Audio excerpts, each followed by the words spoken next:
अब्दुल तो ठीक तो है ना? चोट तो नहीं आई तुझे?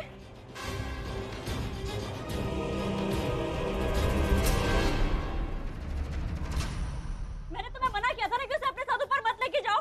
क्यों लेके गई तुमसे अपने साथ? अरे हम जान के नहीं गिराए, वो हमरे को पानी आंख में आ गया तो। जब तुम कुछ कर नहीं सकते तो क्यों लेके गए उसे अपने साथ?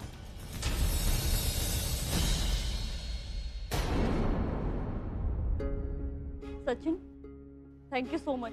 आज तुम्हारी वजह से अतुल बिल्कुल ठीक है।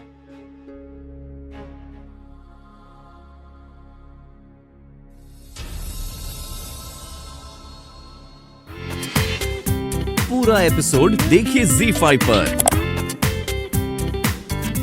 सब लोग वहाँ मस्ती कर रहे हैं और आप यहाँ पे चुपचाप बैठे हुए हैं। अबे चलिए ना, नॉट डन। हमरे को नहीं आना, हम थक गए। थक गए इतनी जल्दी? देखो ना कितनी मस्ती हो रही है, सब लोग कितना डांस कर रहे हैं, कितना एंजॉय कर रहे हैं। दादा, अरे एक मिनट देना देना। अच्छा खड़े हो ना।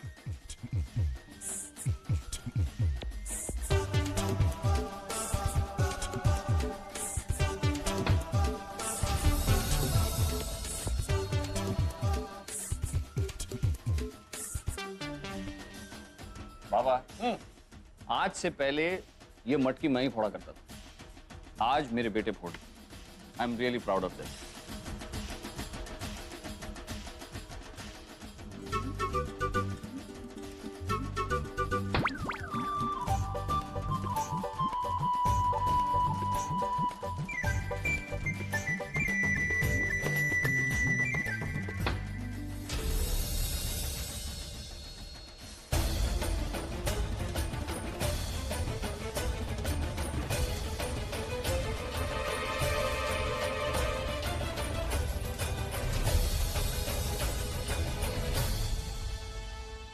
सारी दादा, माफी दीजिए।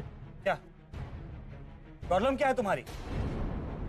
दादा माफ कर दीजिए, वो हम गलती से लग गया। हम एक गुब्बारे खेल रहे थे और गलती से आपको थोड़ा लग गया, माफ कर दीजिए। तुम थक नहीं जाते गलतियां करते करते? सांस कम लेते हो, गलतियां ज्यादा करते हो। तुम्हारी हरकतों की वजह से लोग हर्ट हो जाते हैं। इतनी भी समझ नहीं है तुम्हें सोहम? माफ कीजिए, साहब छोटी सी बात को बेवजह इतना बड़ा। छोटी सी बात? तुम इन सब चीजों को इतनी लाइटली कैसे ले सकते हो सोहम? गुब्बारे की वजह से मेरा कान फूट जाए, छोटी सी बात। अगर ऊपर से नीचे गिर जाए, छोटी सी बात। शुक्र मनाओ सोहम, मैं उस वक्त वहां मौजूद था, वरना। हम जान के नहीं गिरे, हम अच्छे से चढ़ रहे थे। चढ़ते चढ़ते हमारी आंख में पानी आ गया तो मेरा पैर फिसल गया। ये तो गिरता नहीं हमें, माहिर आमी में। अच्छा, अगर तुम इतने ही माहिर हो तो अतुल ऊपर से गिरा कैसे? सोहम, तुम इस बात को हद से ज्यादा लाइटली ले रहे हो। तुम्हारे लिए भले ही कुछ नहीं हुआ, लेकिन औरों के लिए अगर आज अतुल को एक खरोच भी आ जाती तो लेने के देने पड़ जाते। तुम पर केस हो जाता तो झक मारकर मुझे लड़ना पड़ता। और वैसे भी तुम्हें तो आदत है ये सब केस वेस की। बस करो दादा, हमने केस पेस की बात ना करेंगे तो ज्यादा अच्छा हो। अगर हम जेल के चक्कर काटे हैं तो आप भी कोनो दूध के धुले नहीं है। मतलब क्या है तुम्हारा? आप भी अपने धंधे और पैसे के लिए गलत सलत लोगों के साथ काम करते हैं, केस लड़ते हैं। का नाम है मंत्री का? काशीनाथ। और उस संदीप, उनका केस लड़ रहे हैं ना आप। दादा आपको पहले भी बताए हैं और ये बार भी कह रहे हैं, वो आदमी अच्छा नहीं है, लफड़ेबाज आदमी एक नंबर का।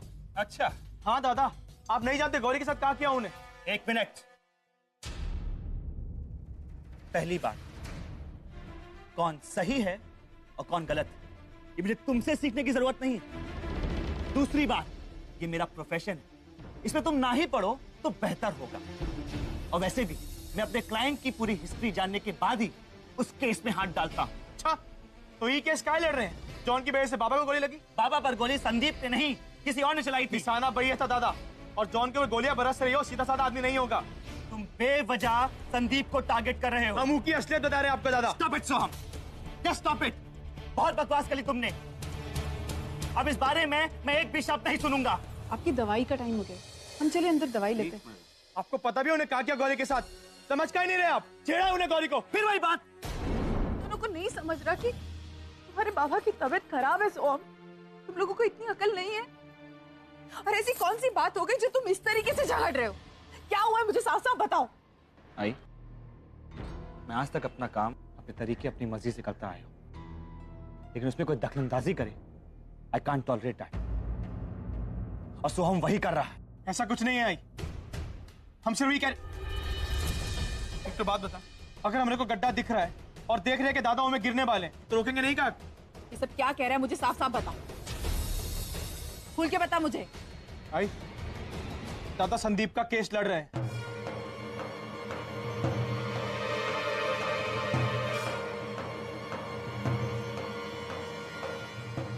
वो संदीप है ना, संदीप, वो मंत्री का बेटा, उसने गौरी के साथ बदतमीजी की है। सचिन देख, ये तेरी अपनी पर्सनल लाइफ है, ये तेरा प्रोफेशन है, तेरा पूरा हक बनता है ये चूज करने का कि तू किसके साथ काम करना चाहता है और किसके साथ नहीं। लेकिन जहां तक मेरी राय है, संदीप के साथ मत काम कर। वो अच्छा इंसान नहीं है। देख, मानव ने भी उसे देखा ना गौरी के साथ बदतमीजी करते हुए, तो फिर हो सकता है, लेकिन मेरे प्रोफेशन में ऐसे क्लाइंट्स मिलते रहते हैं। ऐसे क्लाइंट्स के साथ काम करने की जरूरत क्या है? और सबसे बड़ी बात, पता नहीं उसका कैसे कैसे लोगों के साथ उठना बैठना है। सचिन, उसने देखा नहीं उसके साथ कैसे कैसे लोग आए थे, और कल को ये भी हो सकता है कि वो तुझे किसी गलत चीज में फंसा दे, तो क्या होगा? और जो गौरी के साथ हुआ, उसे तो संदीप की नीयत अच्छे से पता चल गई कि वो कैसा इंसान है। मैं एक एडवोकेट हूँ, मेरे क्लाइंट की पर्सनल लाइफ और उनका केस, मैं दोनों को कभी मिक्स नहीं करता। और रही बात संदीप की, मैं सिर्फ उसका एक केस लड़ रहा हूँ, उसके बाद वो अपने रास्ते, मैं अपने रास्ते। देख सचिन, दिल की आवाज भी तो कोई चीज होती है।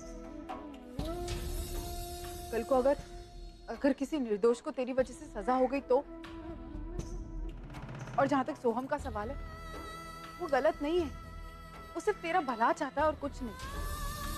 और मानव के साथ जो कुछ भी हुआ है, कहीं ना कहीं उसका जिम्मेदार संदीप है। अगर वो पार्टी में नहीं आता तो शायद मानव के साथ ऐसा कभी होता ही नहीं। हम दादा को ये समझाने की कोशिश कर रहे थे। दादा,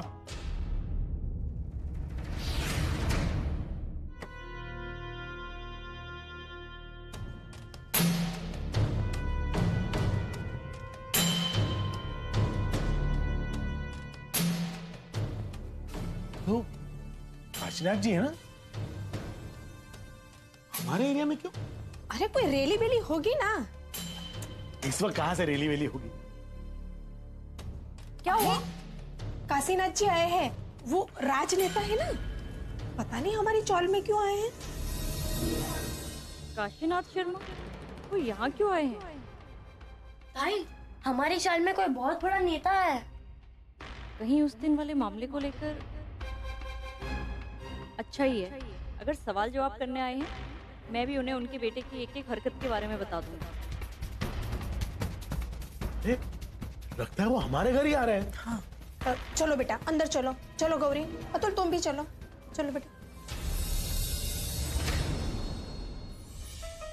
नमस्कार उमेश।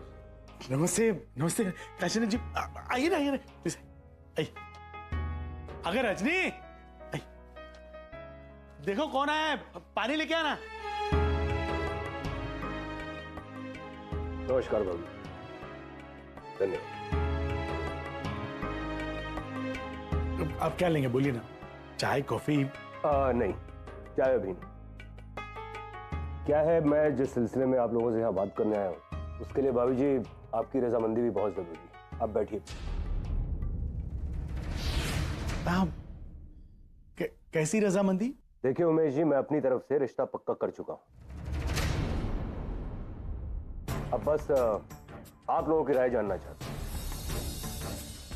ताई, ये लोग क्या बात कर रहे हैं, क्यों आए यहाँ? अतुल, तुझे क्या करना है? तू जाके अपनी पढ़ाई करना, चल भाग यहाँ से। आप क्या कह रहे हैं, हमारी समझ में कुछ नहीं आ रहा है। भाभी जी, मैं आपको समझाता हूँ। बात यह है कि मैं अपने बेटे संदीप के लिए आपकी बेटी गौरी का हाथ मांगने आया हूँ। पूरा एपिसोड देखिए ZEE5 पर।